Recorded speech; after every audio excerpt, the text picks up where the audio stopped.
and give, the book is called Extreme Ownership that you referenced. That doesn't mean that I do everything myself. In fact, what I want to do is I want you to take ownership. And how do I get you to take ownership? I give it to you. Hey, Stephen, how do you want to run this project? And listen, what if you come up with a terrible plan? Oh, no. Let's say you come up with let's say I come up with in my mind, I've got something that's going to be a 95% solution.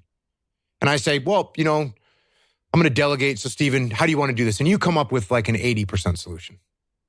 Now, what should I do? I'll tell you.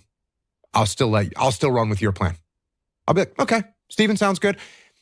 If you come to me with a 70% plan, I might say, hey, Stephen, what about this? And you go, oh, yeah, I'm going to make adjustment there. And all of a sudden we got it to a 78% plan and we're still good. If you come to me with a 20% plan, now I can ask you 3 or 4 questions before you say, hey, Jocko, I'll be back in a couple hours. I'm going to go reformulate this thing. And by the way, all that's training you, right? All those questions are training you. You coming up with a plan is training for you. Because if I'm got people that work for me and they can't come up with a plan by themselves, I'm a complete failure as a leader. So I'm going to train you so that you can come up with plans and I can look up and out. Takes a lot of patience, doesn't it? Because in many of those situations that you're not going to get from A to B as fast as you possibly could have.